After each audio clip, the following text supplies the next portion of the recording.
बिलहक़ व तवासौ बिस्सब्र। आमन्तु बिल्लाहि सदक़ल्लाहुल अज़ीम व बल्लगना रसूलुहुन नबियुल करीमुल अमीन।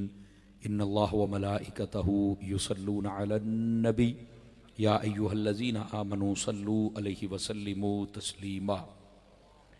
तमामी अहबाब इंतहाई मोहब्बत व अक़ीदत के साथ मिल के दुरूद पाक पढ़ लीजिए। अस्सलातु वस्सलामु अलैका या सय्यदी या रसूल अल्लाह जज़ाकल व अला आलिका व अस्हाबिका या सय्यदी या हबीब अल्लाह जज़ाकल। इंतहाई इज़्ज़त व तकरीम के लायक ज़ीनत महफ़िल सादात किराम मुअज़्ज़ज़ व मुकर्रम उलमाए किराम जुमला उशाकान सहाबा व अहले बैत, अल्लाह रब्बुल इज़्ज़त की फ़ज़ल व तौफ़ीक़ से हम सब आज की इस खूबसूरत महफ़िल पाक में शिरकत की सआदत हासिल कर रहे हैं। मेरी दुआ है खालिक़ कायनात जल्ल जलालुहु हम सब की हाज़रियाँ अपनी बारगाह अक़दस व अतहर में कबूल व मंजूर फरमाए। बानियान महफ़िल और बज़म के जितने भी अराकीन व मेंबरान हैं, बड़ी ख़ूबसूरती के साथ इन्होंने इस प्रोग्राम को तरतीब दिया है। उशाकाने सहाबा व अहले बैत दूर व नज़दीक से तशरीफ़ फरमा हैं। मैं दुआ गो हूँ अल्लाह ताला इनकी इस मेहनत मोहब्बत और कोशिश को और हम सब की हाज़री को अपनी बारगाह में कबूलियत का दर्जा अता फ़रमाए। मैं शुक्रिया अदा करता हूँ अपने बरादर तरीक़त हमारे सुन्नियों की महाफ़िल के ख़ूबसूरत नक़ीब जनाब मोहतरम सैयद मोहम्मद उमैर शाह साहिब अत्तारी का, जिन्होंने मुझे हुक्मन फरमाया कि आप यहाँ पर आएंगे और अपना सबक सुनाएंगे। अल्लाह की तौफ़ीक़ से ये टाइम तय पाया था और मैं हाज़िर ख़िदमत हूँ। आपकी ख़िदमतों में गुजारिश है आप तवज्जो फरमाइए ताकि बात करने और सुनने का सुकून मिल सके। मैं अक्सर अर्ज़ करता रहता हूँ कि ये जो दीनी महाफ़िल में तकारीर होती हैं, ये कानों का चस्का पूरा करने के लिए नहीं होती, बल्कि ये तरबियती नशिस्तें होती हैं जिनमें से हमने कुछ न कुछ सीखना होता है। और जिस महफ़िल में आए और बंदा कुछ सीख कर ना जाए तो मेरा ख़्याल है ज़ियाए वक्त के अलावा और कुछ भी नहीं होता। हमें आना भी अल्लाह की रज़ा की नीयत से चाहिए और यहाँ से कुछ सीख कर ही जाना चाहिए। बामकसद बंदे महफ़िल में आएँ और बामकसद गुफ्तगू हो और बामकसद पैगाम हम लेकर जाएं, इस दौर में इससे बड़ी बात कोई नहीं है। मैं कोशिश करूँगा कि वो बात आपकी खिदमत में अर्ज़ करूँ जिससे आपका भी भला हो और मेरा भी फ़ायदा हो। और अल्लाह की बारगाह में दुआ करता हूँ अल्लाह रब्बुल इज़्ज़त मेरी ज़ुबान पर कलिमतुल हक़ जारी फरमाए और हम सब को याद रख कर अमल करने की तौफ़ीक़ अता फ़रमाए। मैं स्टेज की ज़ीनत जितने भी उलमा मशाइख़ और सादात हैं, इन सब के लिए भी दुआ गो हूँ अल्लाह ताला इन सब की इज़्ज़त व वक़ार में बरक़ात अता फ़रमाए। बिलख़ुसूस मेरे साथ तशरीफ़ रखते हैं पीर तरीक़त ख़ादिम शरीयत जनाब मोहतरम सैयद महताब शाह साहिब। अल्लाह ताला आपकी ज़िंदगानी में बरक़ात अता फ़रमाए और जितने भी यहाँ सादात और मशाइख़ हैं अल्लाह ताला सबको खैर व बरकत नसीब फ़रमाए। आइए एक हदीस शरीफ से मैं बात का आगाज़ करता हूँ। हुज़ूर सरवर आलम नूर मुजस्सम रसूल मुकर्रम रसूल मुहतशम रसूल आज़म सल्लल्लाहु अलैहि व आलिहि व अस्हाबिहि व बारक वसल्लम, आपका फ़रमानी अक़दस है मन सल्ला अलैहि खमसीन मर्रतन फ़ी कुल्ल यौमिन साफ़हतुहु यौमल क़ियामा। फ़रमाया जो बंदा हर रोज़ की बुनियाद पर अपनी आदत बनाए कि वो मेरी ज़ात पर 50 मरतबा दुरूद पाक पढ़ेगा, फरमाया क़यामत वाले दिन मैं उसके साथ मुसाफ़हा फरमाऊँगा। ये बहुत बड़ी सआदत है। इस वास्ते 50 मरतबा का वजीफ़ा इसको लाजिम व ज़रूरी समझें और पढ़ते पढ़ते लुत्फ़ आ जाए तो बेशक 50,000 मरतबा पढ़ लें। अल्लाह मुझे और आप सबको अमल की तौफ़ीक़ अता फ़रमाए। गिरामी कदर हज़रात, जो सूरह पाक मैंने तिलावत की है मुसलमान अक्सर इसको याद किए हुए हैं। मैं चाहता हूँ कि इसके दामन में जो इल्म व इरफान के मोती हैं उसे हम चुन कर अपने दिलो दिमाग को मुअत्तर और मुनव्वर करें। अल्लाह रब्बुल इज़्ज़त ने इरशाद फरमाया वल अस्र, फरमाया और कसम है ज़माना महबूब की, इन्नल इंसान लफ़ी खुस्र, इंसान खसारे में है, इल्लल्लज़ीना आमनू, फरमाया मगर जो ईमान ले आए, व आमिलुस्सालिहात और फिर नेक आमाल करे, व तवासौ बिल हक़ और हक बात की वसीयत करे, व तवासौ बिस्सब्र और सब्र की वसीयत करे, जो ये आमाल बजा लाए, फरमाया कि वो खसारे से निकल जाता है। और जो ईमान भी ना लाए, नेक आमाल भी ना करे, हक बात की वसीयत भी ना करे, सब्र भी ना करे, तो फरमाया वो खसारे से निकल सकता नहीं। खसारे से निकलना है तो ईमान भी लाना है, नेक आमाल भी, सब्र भी और हक बात की वसीयत भी। गिरामी कदर हजरात, ये इस आयत पाक का सादा सा मफहूम है जो मैंने आपकी खिदमत में अर्ज किया है। अब आइए ज़रा लफ्ज़ वल असर पे पहले गौर कर लें। मैं देख रहा हूँ कि आप कुछ मोबाइलों से लगे हुए हैं। ये मोबाइल जब से आया है ना, इसने हमारी बहुत सारे सुकून को बर्बाद कर दिया है। मेहरबानी कीजिए सभी हजरात जेबों में डालिए। ये वीडियो लाइव चल रही है, आप यहाँ भी देख सकते हैं और बाद में यहाँ से वसूल भी कर सकते हैं। आप ज़रा पैगाम सुन लेंगे तो मुझे आसानी होगी। ये टेंटों से बाहर से भी आवाज़ आ रही है, ज़रा इनको भी कहें कि 2 मिनट हमें दें, हमारी बात सुने, हम भी आपको सबक सुनाने आए हैं। और जो खड़े हैं, अगर जो सिक्योरिटी वाले हैं वो बेशक खड़े रहें, दूसरे भाई अगर बैठ जाएंगे तो ज़्यादा आसानी महसूस करूँगा। आइए ज़रा लफ्ज़ वल असर पे गौर करते हैं।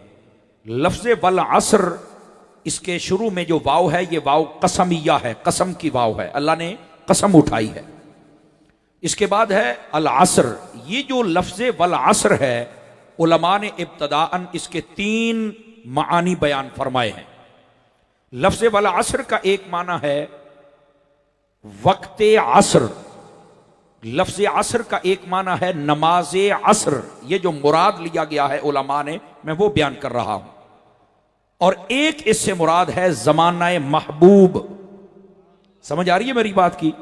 गिरामी कदर हजरात, अगर सबसे पहला माना मुराद लें कि इस असर से मुराद वक्त असर है, फिर इसका क्या मतलब है? उलमा फरमाती हैं ये जो वक्त असर है, ये वो वक्त है जिसमें लोगों का दिल ज्यादा लहवो लाइब की तरफ होता है। आप देखें, हमारे जितने क्रिकेट ग्राउंड या पार्क हैं, ये ज्यादा भरते हैं तो असर के बाद भरते हैं, वहां बड़ा रश होता है।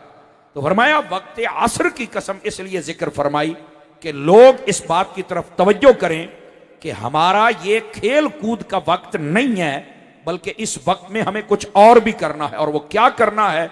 फरमाया पहले रब की नमाज पढ़नी है और बाद में अपने मुआमलात को सर अंजाम देना है। आवाज निहायत कमजोरों वाली है, जवानों वाली चाहिए।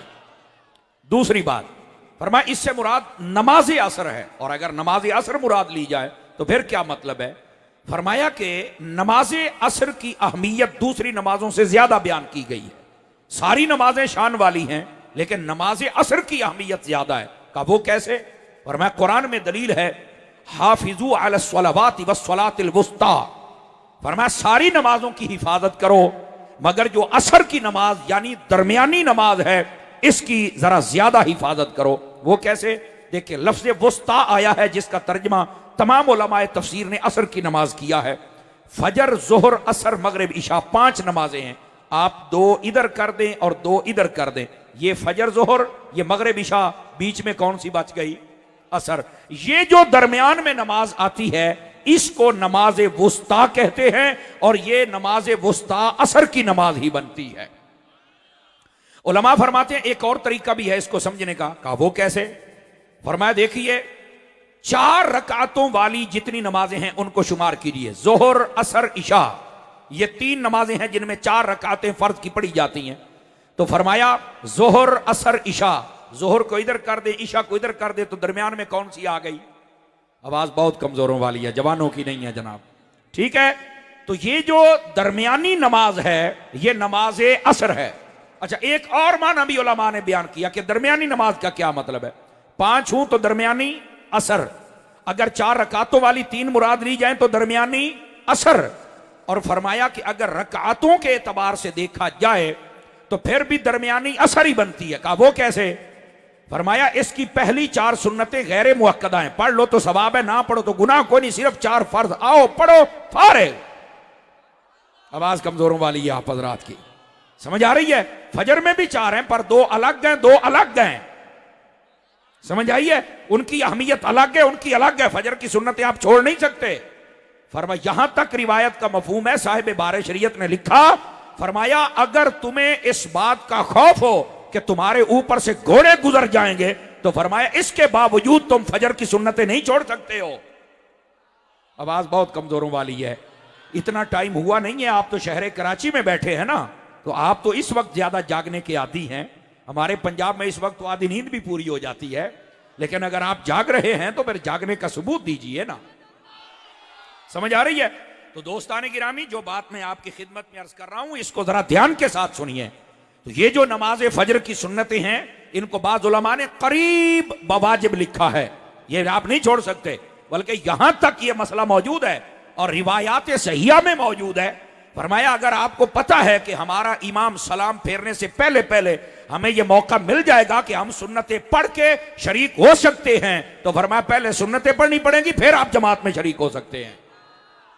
समझ आ रही है मेरी बात की? इसलिए इस मसले को ज़हन नशीन फरमाएं। गिरामी कदर हज़रात, नमाजें सभी शान वाली, लेकिन यहां नमाज असर को मुराद लिया गया है। क्यों?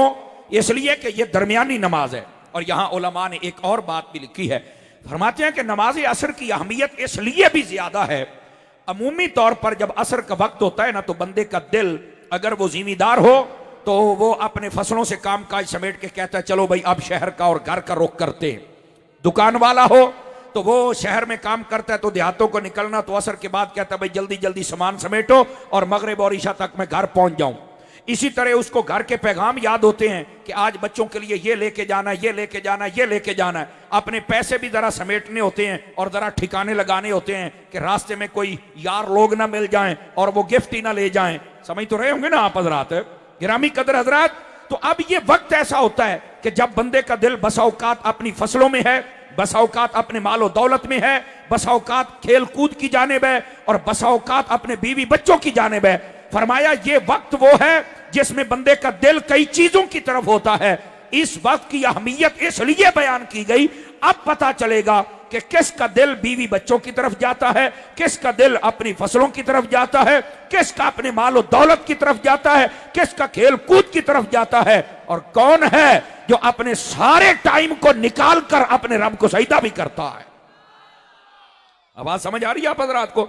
इसलिए यहां पर नमाज असर का जिक्र किया गया कि इसमें बंदे का दिल कई मशागिल की जानिब मशगूल होता है। तो फरमाया ये मशागिल छोड़कर जरा रब के जिक्र में भी मशगूल होगा कि नहीं होगा, इसलिए इसकी अहमियत को ज्यादा बयान किया गया। गिरामी कदर हजरात, वक्त असर हो या नमाज असर हो, इसकी ये मुराद है। अब दूसरा इसका माना जो उलमा ने बयान किया वो क्या है? वो है कि इससे मुराद लफ्ज़ वाला असर, असर का माना जमाना, तो इससे मुराद कौन सा जमाना है?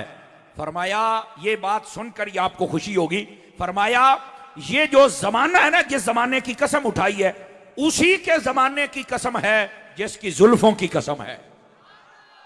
तवज्जो नहीं फरमाई? उसी के जमाने की कसम है जिसके चेहरे की कसम है। तो फिर किसके जमाने की कसम उठाई है? तो फिर आप सब कहेंगे जब जुल्फे हुजूर की हैं, चेहरा हुजूर का है, तो जमाना भी हुजूर का है। ये हुजूर के जमाने की कसम उठाई गई।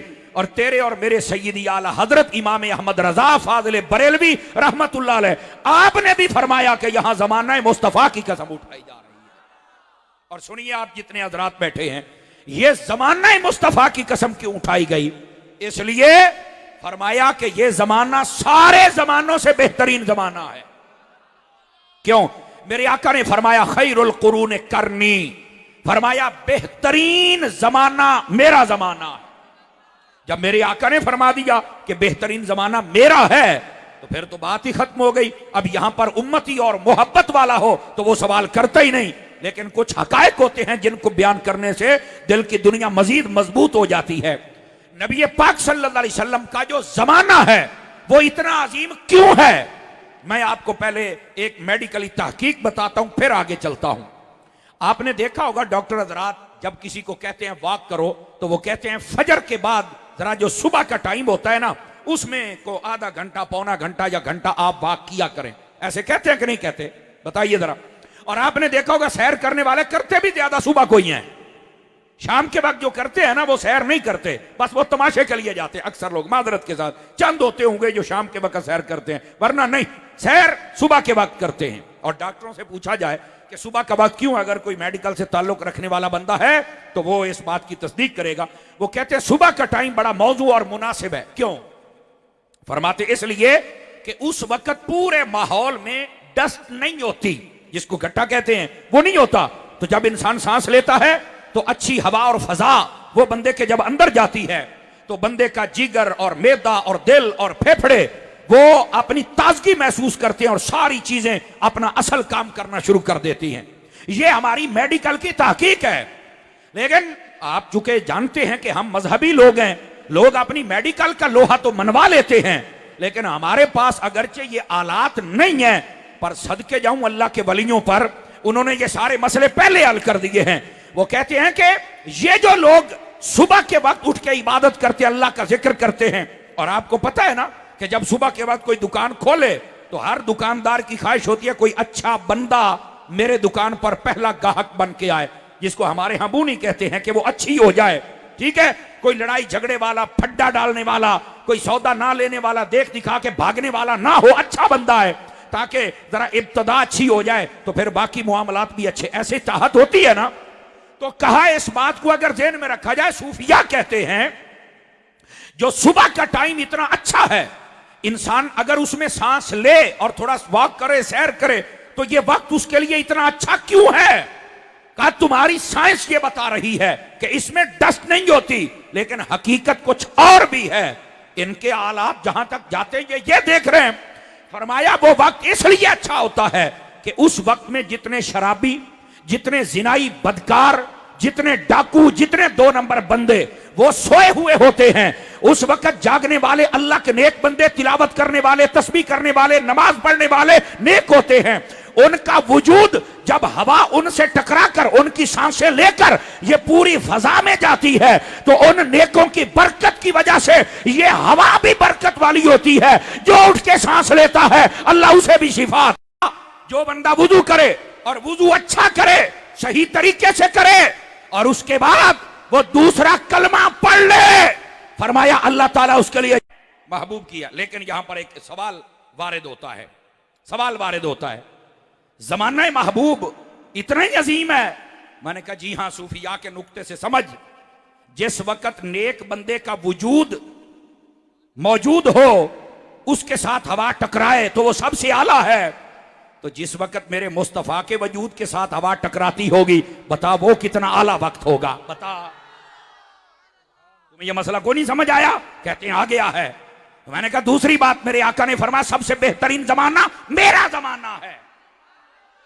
मैं हजरत शाह साहब की तवज्जो चाह लेता हूं, स्टेज पर जितने सादात उलमा बैठे मैं इनकी तवज्जो चाह लेता हूं, जरा आप भी गौर फरमाएं। कोई कह सकता है समर साहब बात आपकी ठीक है, हुजूर का जमाना है, हुजूर का वजूद था, हुजूर सांसें जब लेते थे, ये जाहिरी दुनिया के ऊपर की बात कर रहा हूं। हमारे अकीदे के मुताबिक मेरे नबी आज भी जिंदा हैं।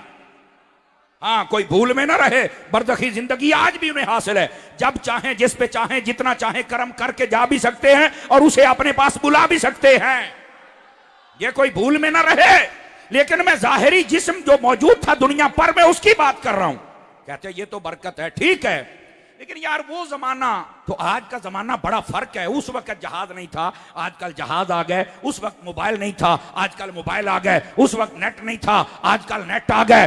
देखे ना, उस वक्त एटम बम नहीं था, आजकल वो आ गए। उस वक्त इतनी ताकत वाली चीजें नहीं थी, आज बड़ी ताकत आ गई। तो यार देखो ना, ये दौरे जदीद है ना। मैंने कहा जिसको तू दौरे जदीद कहता है, मैं उसको दौरे यजीद कहता हूं। मेरे नजदीक ये दौरे जदीद नहीं, आप किसी भूल में बैठे हैं। ये दौरे यजीद आ गया है। यजीद क्या करता था? बेनमाजी, फासिक, फाजिर, शराबी, कबाबी, बदमाश, लुटेरा, डाकू, बेअदब था सहाबा का, अहले बैत का, मस्जिदों का, मक्के का, मदीने का। आज क्या नहीं हो रहा है? ये दौरे यजीद है। दौरे जदीद नहीं है। दौरे जदीद वो था जिसमें इज्जतों के मुहाफिज होते थे, जिसमें लोग नमाजी होते थे, जिसमें मुस्तफा के एक इशारे पर अपनी गर्दनें कटा दिया करते थे। जंगे बदर होती तब भी जाती, ओहद होते तब भी जाते। वो असल दौरे जदीद है। इसको तुम कैसे कह रहे हो? कहता है मौलाना ये मशीनरी का दौर है, और तू भी तो स्पीकर पे बोल रहा है। ये उस वक्त नहीं था, अब इतने लोग तुझे बैठ के सुन रहे हैं, वीडियो के जरिए तुझे देख रहे हैं। ये दौरे जदीद नहीं तो क्या है? मैंने कहा दौरे जदीद नहीं, दौरे जदीद का ये इस जमाने का एक आला जरूर है, पर ये ना समझना कि स्पीकर नहीं थे तो दीन का काम नहीं था। जब स्पीकर नहीं था तो उसी वक्त तो मेरे ख्वाजा मुईनुल मिल्लत व दीन वल हक उन्होंने 90 लाख बंदे को कलमा पढ़ाया था। आवाज कमजोर हो रही है आप हजरात की भाई। उन्होंने तो कलमा पढ़ाया था, क्या स्पीकर पर इतनों तक आवाज पहुंचाई? कहता ये तो मुझे नहीं पता। मैंने कहा बेटा अगर पता होता तो तू सुन्नी ना होता। तवज्जो नहीं फरमा रहे।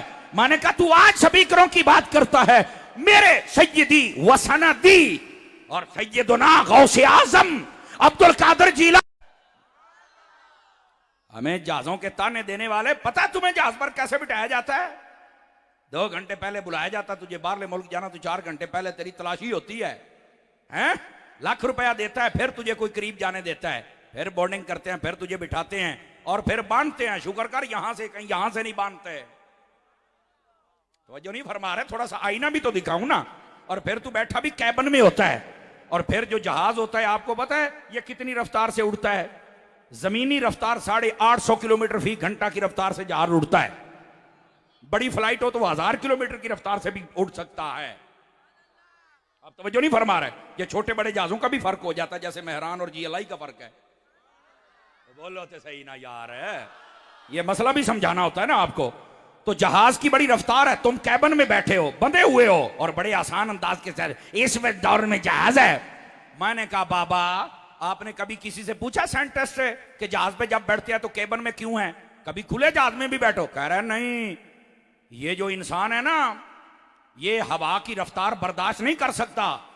आप देखें अफगानिस्तान से जब इनखिला हो रहा था, कई बंदे जहाज के पहियों के साथ चिमट गए कि हम भी चले जाएं। जहाज जब थोड़ा सा तेज रफ्तार में हुआ तो लोग गिर गए, क्योंकि जब बंदा बगैर कैबिन के बैठता है और हवा के टकराव बर्दाश्त कर ही नहीं सकता, गिर जाता है, जिस्म के चीथड़े उड़ जाते हैं।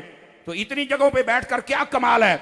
मैंने कहा जब मेराज की रात थी मेरे नबी बुराक पे बैठे थे, और बुराक के ऊपर कैबिन भी नहीं था, टिकट भी नहीं था, लाइन में भी नहीं लगना पड़ा था। हाथ नीचे ना रखो, सुन्नी बन के बोलो। मेरे नबी किसी कैबिन में भी नहीं बैठे थे, और वहां बेल्ट भी नहीं लगाए गए थे, टाइम भी नहीं था। वो सवारी मुसख्खर थी मुस्तफा पर, जहां चाहे रोके, जहां चाहे जाएं, कोई शीशे का कैबिन नहीं है। और इसकी रफ्तार तो 850 किलोमीटर है। अब पता चलेगा दीवानों का, अत्तार के शहर में रहने वालों, अब तुम्हारी मोहब्बत का पता चलेगा। और रफ्तार इतनी थी जहां तक इंसान की निगाह जाती है वहां पर वो पहला कदम रखा करता। और मेरे मुस्तफा सलामत हैं। मैंने कहा बता ये दौर जदीद है या वो दौर जदीद था? तो जो है कि कोई नहीं आप सभी हजरात की। तू हमें किधर लेके जा रहा है? नहीं जी लोग चांद पे चले गए। पगले, और तू चांद पे जाने की बात करता है? जो हमारा ताजदार है उसने चांद भी कदमों में बुला लिया था। तू कहां बैठा हुआ है?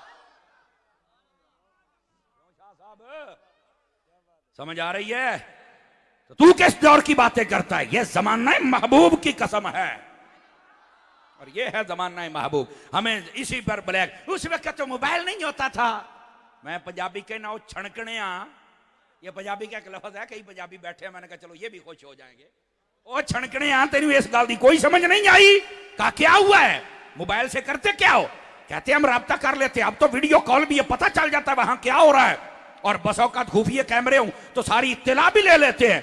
मैंने कहा तुझे नेट लगाना पड़ेगा, सिम डलवानी पड़ेगी, पैसा जलवाना पड़ेगा, वो कनेक्ट करना पड़ेगा, नंबर हो तो राब्ता होगा, फिर वीडियो कॉल हो तो राब्ता होगा, सिग्नल ना आए तो छत पे चढ़ना पड़ता, भी नीचे 4G नहीं है। आप तवज्जो नहीं फरमा रहे यार, मेरी बात पर तवज्जो कीजिए। मैं अपने हिसाब से तुम्हें अकीदा सुनाऊंगा ना, अपने हिसाब से बताऊंगा। ये दौर जदीद नहीं वो जदीद है। अच्छा अगली बात, मैंने कहा मुझे बता कि वो भी एक वक्त था कि जब एक शख्स जिसका नाम ताजदार अदालत, मुतम्मिमुल अरबाइन, गैजुल मुनाफिकीन, इमामुल आदिलीन हजरत सैयदना फारूक आजम है, नबी पाक के दूसरे खलीफा हैं, इस्लाम के दूसरे खलीफा हैं। ये वो उम्र है जिसे देखकर शैतान भी रास्ता बदल लेता है, और आज तक इंसान का बच्चा ही हजरत उमर से प्यार करता है, शैतान का बच्चा नहीं करता। हाथ नीचे रखने वालों, 2 नंबर ही कर रहे हो, जरा तकड़े होके बोलो मैं क्या कह रहा हूं। ये हजरत फारूक आजम मेरे मुस्तफा के विसाल के बाद की बात कर रहा हूं। आप हुजूर के मिंबर पर खड़े होकर जुमा पढ़ा रहे हैं, ध्यान रखिएगा। हजरत सारिया 1500 मील दूर जंग लड़ रहे हैं। आपने तकरीर करते फरमाया, ओ सारिया पहाड़ की जानिब हो जाओ, दुश्मन हमला करने वाला है। मैंने कहा बता, ये आवाज गई? कहता है गई। मैंने कहा हजरत उमर ने देखा? कहता है देखा। मैंने कहा बता सिम कौन सी थी, नेटवर्क किसका था, वीडियो कॉल कहां से चल गई? कहता ये तो नहीं था। मैंने कहा बता, तेरा नेट चले तू देखता है, जो मुस्तफा का दिया हुआ सिस्टम है वो जुमा पढ़ाते हुए भी देख लिया करते हैं। तवज्जो फरमाओ, बोलो जरा प्यार से।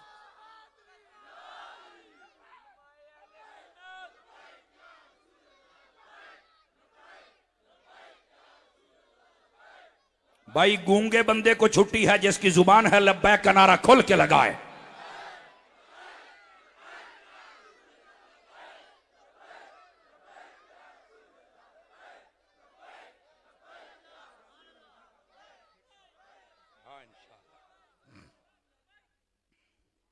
अब बैठे हो?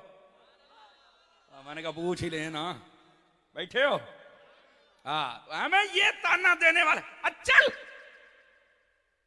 चल अपना मुंह धो के आ। तेरी को आंखें शांखें खुली कि कोई नहीं? ये तो हजरत अत्तार का नौकर है, ये तो इमाम मोहम्मद रजा के दर का कुत्ता है, जो तेरी आंखें खोल रहा है, तुझे झंझोड़ रहा है।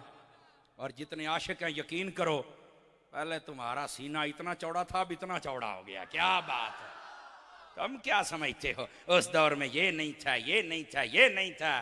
मैंने कहा सब कोई था।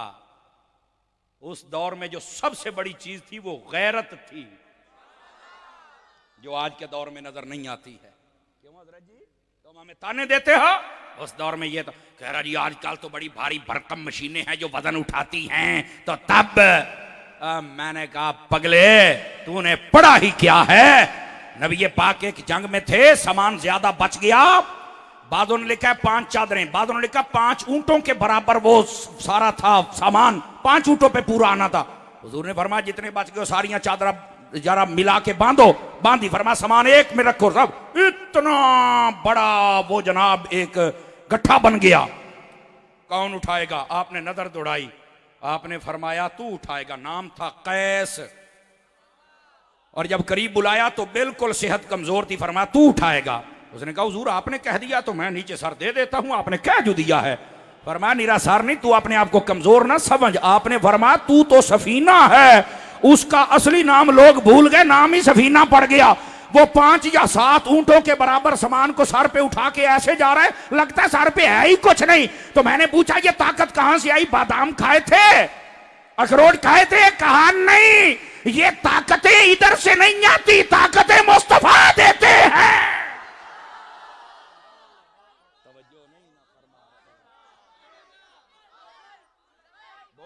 बोल सकते हैं जनाब, तवज्जो है? माशाअल्लाह, बड़े शर्मा रहे हैं लब्बैक का नारा लगाने से।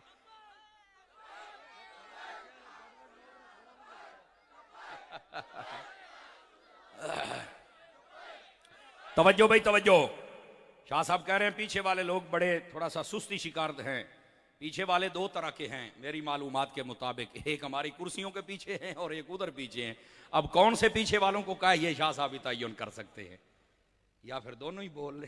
क्या ख्याल है हजरत? दोनों को ही बोल लेना चाहिए। नाराज ना हूं भाई, उलमा सादात निकाल के ये नारे तकबीर, नारे रिसालत, नारे गौसिया। ये हमारे सरों के ताज हैं, अल्लाह इनको खैर बरकत से नवाजे। और जितने खड़े होने वाले हैं जरा जाग के बैठो, बताओ भाई लुत्फ आ रहा है कि नहीं आ रहा है? बड़ी भारी भरकम मशीनें थी आज। मैं क्या हूं समझ आई यही, समझ आ रही है। और मैंने कहा तू तो यहां ही कहता है, चल मैं तुझे, अब मैं नाम लूंगा दीवाने मचल जाएंगे, देख लेना।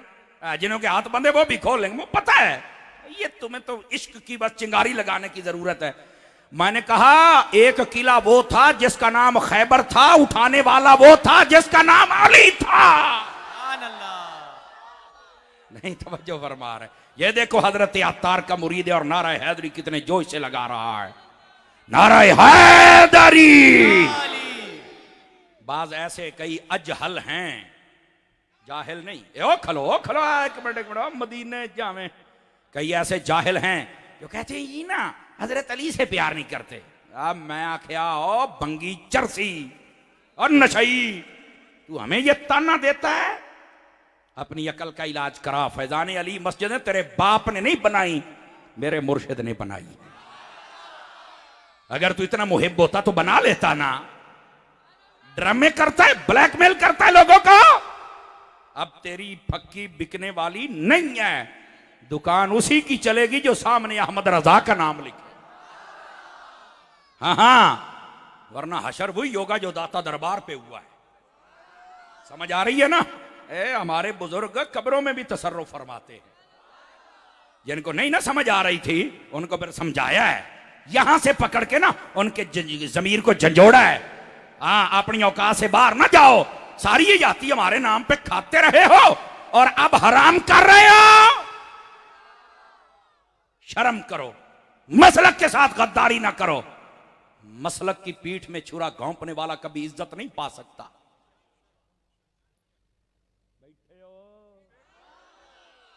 जब ऐसी बात हो तो कहीं डर जाते हैं ना जी। तो मैं बात आपको समझा रहा हूं, जमाना महबूब की कसम है। किसकी कसम है? जमाना महबूब की कसम है। हमें कहते हैं ये दौरे जदीद है?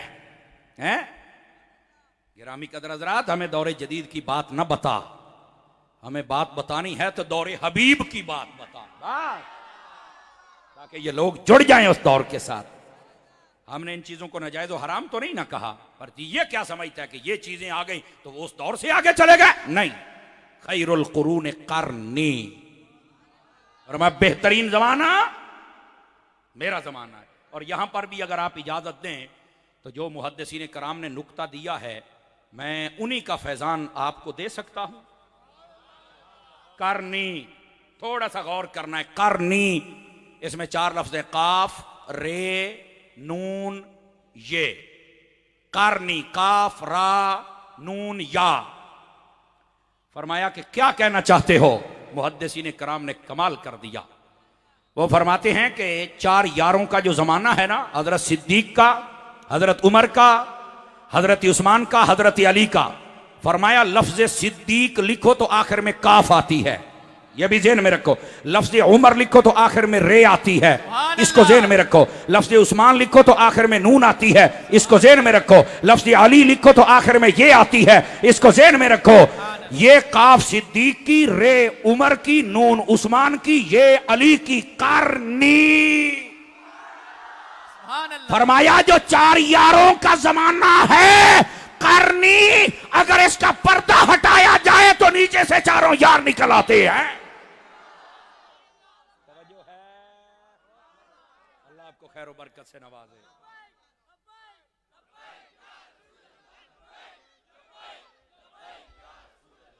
गिरामी कदर हज़रात, इस वास्ते करनी, ये 4 यारों का जमाना भी हुजूर का जमाना है। समझ आ रही है? और सुनो, यहां पर कई लोग बड़ा एतराज करते हैं, उनको बड़ा कीड़ा है। उनका कीड़ा भी तो मारना है ना। कई बड़े खुश हुए हैं, मौलवी आया अपनी लाइन पे। ध्यान फरमाइए मेरी तरफ। कहते हैं हम कुरान को नहीं मानते। मैंने कहा क्यों नहीं मानते? मुसलमान तो मानता है, काफिर है? नहीं, ये सहाबा ने लिखा है, इकट्ठा इन्होंने किया है, अपनी मर्जी का सारा को शामिल किया है। तो मैंने कहा 1400 सालों से ये किसी को समझ नहीं आया, तुझे आया है? मरदूद तुझे समझ आई है ये बात? मेरे नबी ने इसलिए करनी फरमाया था कि करनी में जितने हैं जमाना मेरा होगा, चौयारों का जमाना, ये नबी का जमाना है। अगर उन्होंने इकट्ठा किया तो जमाना तो मुस्तफा का था।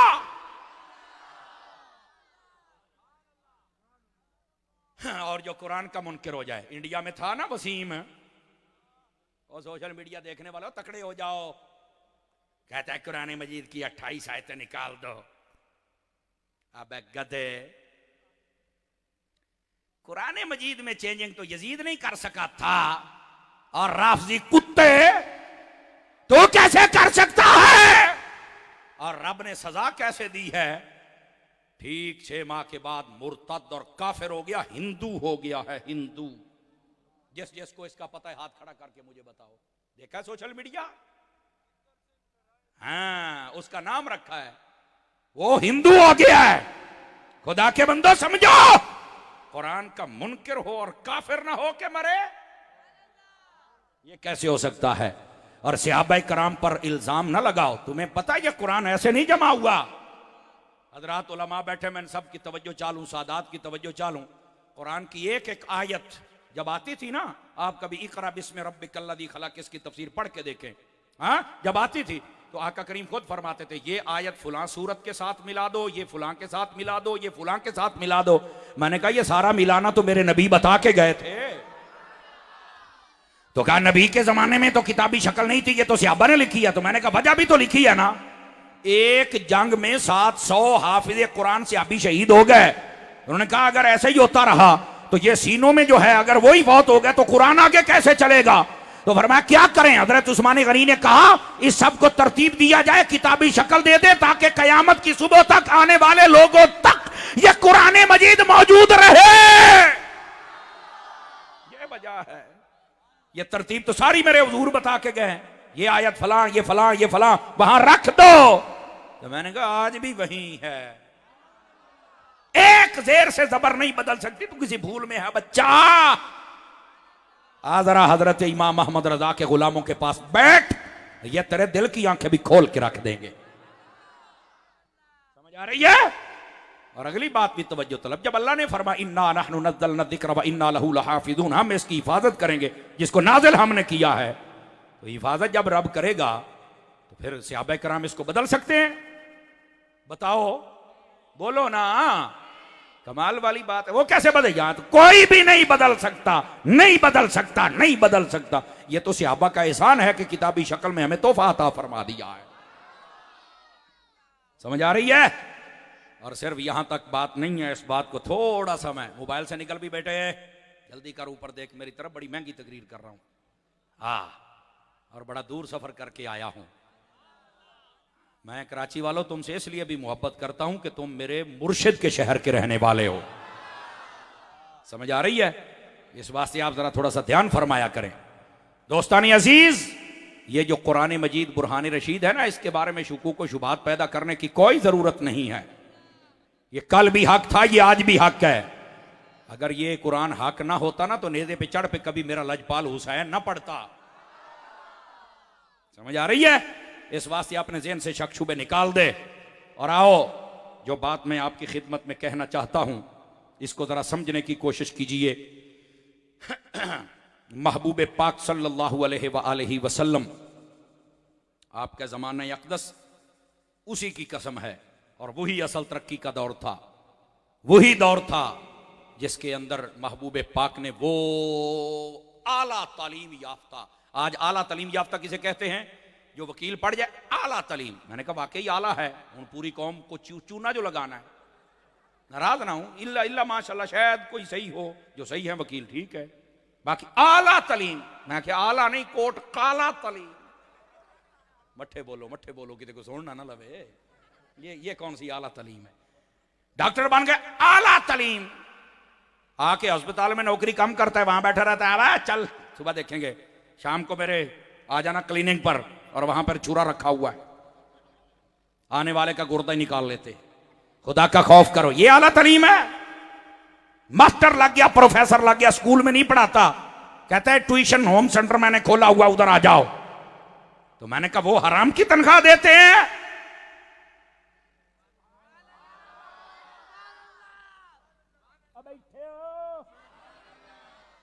परेशानी हो गए हो। ये है आज का दौर जिसमें तुम कहते हो ये आला तालीम हासिल कर कौन बन गया? सियासतदान बन गया। माशाअल्लाह। तो फिर तेल तो तुम्हें, पेट्रोल तो फ्रीयों में दे रहे हैं ना, चीनी की बोरियां तो हर रोज तुम्हारे घर में फेंक के जाते हैं ना, बल्कि घ्यो तो तुम्हें इतना दिया कि तुम सर में भी मालिश करते हो, है ना?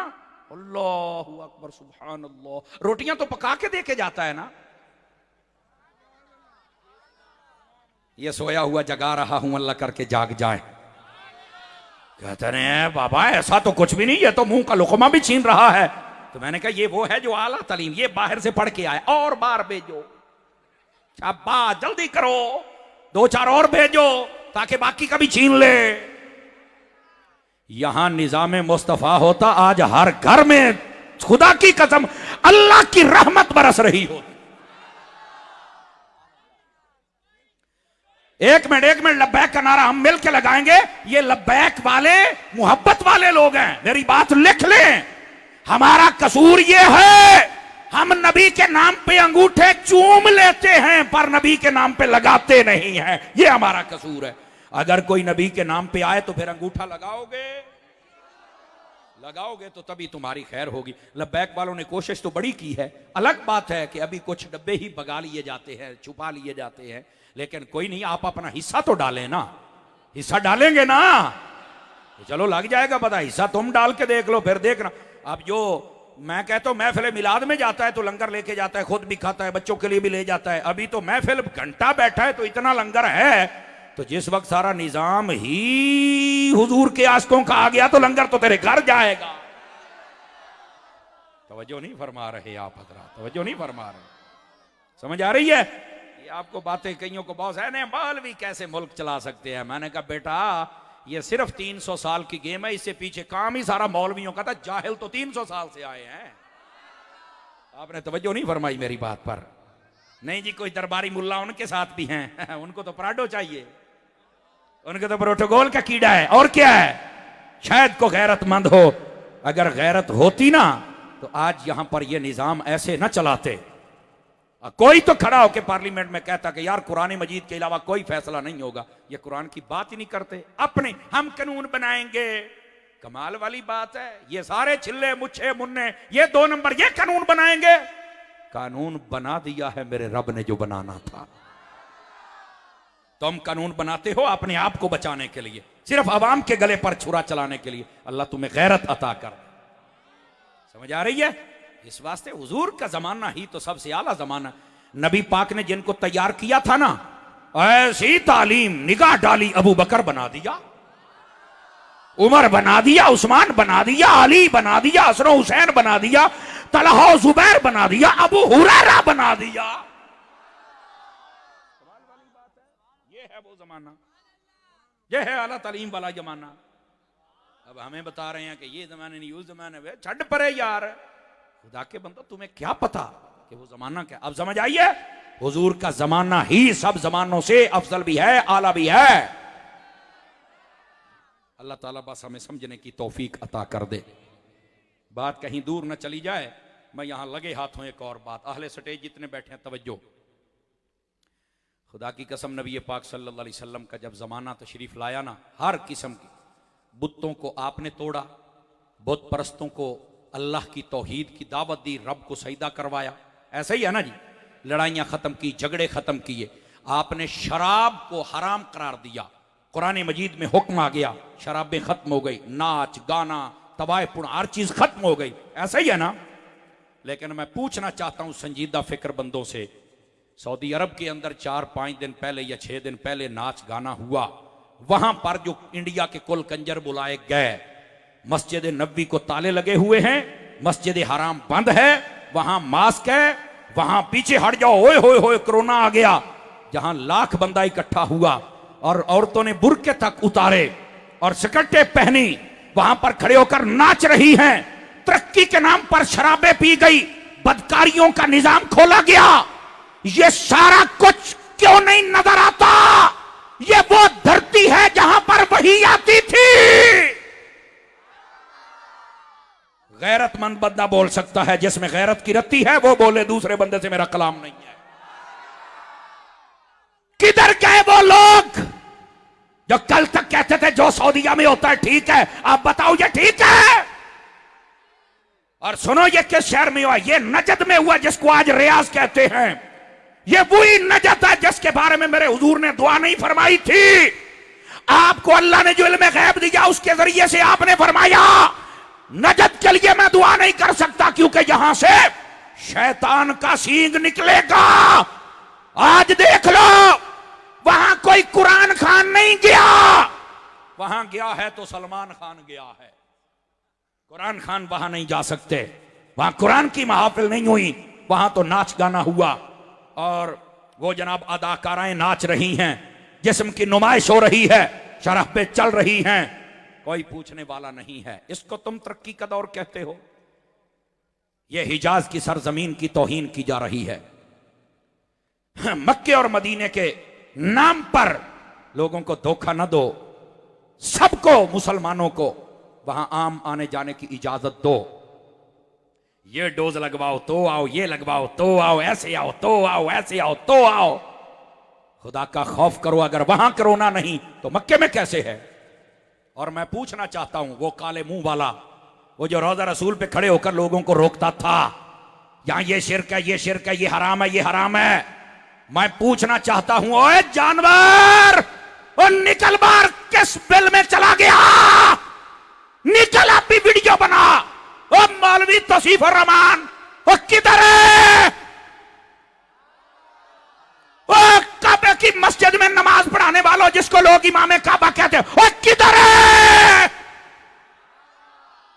और तुम्हारी गैरत किधर है? निकलो, बताओ ये गलत हो रहा है, ये शैतानी काम है, लेकिन तुम नहीं बता सकते। काश के वहां कोई हाफिज खादिम हुसैन रिजवी होता।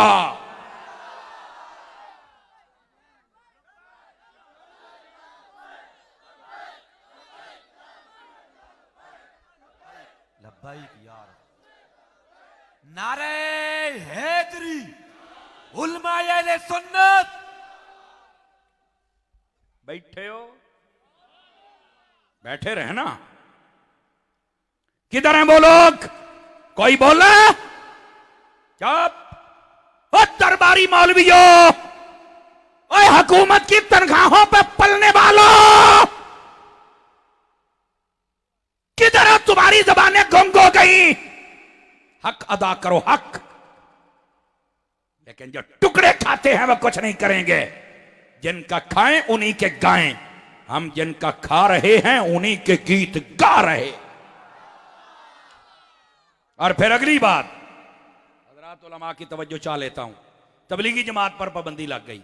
मैं इधर नहीं जाना चाहता किसी ने लगाई, क्यों लगाई, कैसे लगाई, पर एक बात मैं जरूर करूंगा तबलीगी जमात वालों से भी, नाराज नहीं होना। पहले तो तुम बड़ा कहते थे अजान से पहले सलाम नहीं पढ़ना। मैंने कहा क्यों? कहते सऊदी अरब में नहीं होता। अच्छा, जुमे के बाद नहीं सलाम पढ़ना, क्यों? सऊदी अरब में नहीं होता। मैंने कहा बेटा थोड़ा सा तकड़े हो जाओ, अब जो सऊदी अरब में हुआ ठीक हुआ नहीं? तवज्जो फरमाइए आप हज़रात ने। और मैं यहां पर यह बात कह दूं, पाबंदी लग गई वहां पर, और यहां हमें पहले ये दलीलें देते थे तुम ये ना करो सऊदी अरब में नहीं होता, ये ना करो सऊदी अरब में नहीं होता। मैंने कहा अब तो तुम्हारे ऊपर सऊदी अरब ने पाबंदी लगाई, अब तो कीड़ा मर गया है या अभी है बाकी? नहीं तवज्जो फरमा रहे, नहीं तवज्जो फरमा रहे। मेरी कौम समझने की तरफ आए तो मैं कोई समझाऊं ना। बड़ा शौक था इनको, ऐसे कर लो, ऐसे कर लो, यहां कर लो, वहां कर लो। मैंने कहा आप भी करो। करे नहीं यार ये बहुत गलत लोग हैं। मैंने कहा अच्छा इधर देखो, इधर देखो मेरी तरफ, ये कौन है? कहा बहुत गलत लोग हैं, हमारे ऊपर पाबंदी लगाई। अच्छा, मैंने कहा तुम्हारे ऊपर पाबंदी लगी तो ये गलत हो गए? कहा बिल्कुल। तो मैंने कहा जब ये इस्लामाबाद आता था तो हम तो बसें भर भर जाते थे, यहाँ टिकट कराते थे, इमामे काबा आया है, पीछे नमाज पढ़नी है, वो आओ पढ़ते हैं, बड़ी बड़ी मस्जिद का है, सुन्नी नहीं पढ़ते, देखा ना ये अच्छी बात नहीं। मैंने कहा अब आराम आ गया या एक खुराक और भी दिलवाऊं? सुन्नी तो बोले ना। अब बैठे हो, यही तुम्हें बताने आया हूं, ये है हाल। अब सारे चीख रहे हैं। वो डीजल साहब भी गए हुए थे, नहीं ये आपने अच्छा नहीं किया। उन्होंने कहा अच्छा क्यों नहीं किया? जो करना था हमने कर दिया है। मैंने कहा अब बताओ ना, पहले तो हमारे ऊपर सारे कहते थे पता नहीं तुम उनको क्यों नहीं अच्छा, पता नहीं क्यों नहीं नमाज पढ़े, पता चल परा नमाज नहीं गल्ला कर दे, जिसके पीछे हमारा दिल माने हम पढ़े, हम किसी के पाबंद हैं, तेरे पीछे पढ़े और तेरे पीछे ना पढ़े। नहीं जी उनकी वहां हुकूमत है, हुकूमत तो यजीद की भी थी, जिसकी हुकूमत उसके पीछे नमाज पढ़ी, तो इमरान खान को इमाम बनाओ ना अपना। अरे ये तो नहीं बन सकता। तो मैंने कहा जो हमने दीन पढ़ा उसके मुताबिक वो भी नहीं बन सकते। रह गई बात मक्के मदीने की, तो वहां किसी के पीछे नमाज पढ़ना फर्ज अगर कहीं लिखा है तो बात कर, वहां जाके अल्लाह के प्यारों की अदाएं हैं जिनको अदा करना है, वो कल भी अदा होती थी, वो आज भी अदा होती रहे। कमाल वाली बात है यार। और सुनो, अपनी आंखें खोल के जियो। हाफिज साहब ने आना था, आए नहीं अभी, कितनी देर हुई है अभी? बाबा फिर ठीक है। नहीं नहीं गलत बात है भाई, टाइम का मैं भी पाबंद हूं, फौजी टाइम, और ये तो फिर चीफ जस्टिस है ना जी, ये अपना टाइम, बिल्कुल टाइम की पाबंदी बड़ी जरूरी है। मेरा टाइम हो गया था, मैं इसलिए देख रहा था कि हाफिज साहब नहीं आए, अल्लाह खैर बरकत से नवाजे हाफिज साहब को। आज तो एहसन भाई भी आए हुए हैं और आपके वालिद गिरामी किबला आप भी तशरीफ फरमाए, जितने मेहमान आए अल्लाह सबको खैर बरकत से नवाजे। आइए, मैं आपकी जान छोड़ने लगा हूं, लेकिन छोड़ूंगा किसी तरीके से इंशाअल्लाह। पहले आपका अंदर छेड़ूंगा, फिर आपकी जान छोड़ूंगा, ताकि आपको पता लगे। तवज्जो है, सऊदी अरब में जो हुआ इसको याद रखना है, समझ आ रही है? मजारों पे ढोल बजते हैं, मजारों पे लोग नाचते हैं, तो मैंने कहा अब वहां क्या हुआ है, कौन फतवा देगा? निकालो काले मुंह वाले को जो रोजा रसूल पे रोकता था, मौलवी तौसीफ रहमान, और निकालो बाहर। दे जवाब, कौम को कौम मुंतजिर है। पर गूंगा और यजीदी मौलवी कैसे बोल सकता है? या हुसैन बोलता है या खादिमे हुसैन बोलता है। बस तुम्हारी जुर्रत ही नहीं है ये बातें करना, लेकिन हम अपनी कौम को सोने नहीं देंगे। तीसरी बात भी समाप्त करें, पाबंदी तबलीगी जमात वाली गल भी समझ आ गई है। कोई ना, आपने सिर्फ ये पूछना है, पिछले तो 20 साल बहुत अच्छे थे, अब पाबंदी लगी तो आप गंदे हो गए। माशाल्लाह, ये ठीक है, पर उनको कहेंगे एक खुराक और दो। हाँ, अब आइए तीसरी बात। सलमान खान को कहा है, वो जो गवैया था ना, इंटरनेशनल कंजर, उसको कहा हाथ लगाओ यहां, निशान तेरे निशान हम यहां रहेंगे कि हमने यहां कंजरपुना किया था, कंजरों का बादशाह आया था और उसके निशान हैं। मैंने कहा सुनो ए सऊदी अरब वालेओ, खुदा का खौफ करो, तुम वो जालिम हो जिन्होंने हजरत अम्मा हलीमा के घर पर बिल्डोजर चलाए हैं, तुम वो जालिम हो जिन्होंने एक एक निशानी मिटाई है, तुम वो जालिम हो जिन्होंने जन्नतुल बकी पर बुलडोजर चलाए। उस जालिमों, माफी मांग लो, अब शैतानों के निशान बाकी रखते हो, अल्लाह वालों के निशान मिटाते हो, और तौबा कर लो, वरना बर्बादी तुम्हारे सर के ऊपर मंडला रही है।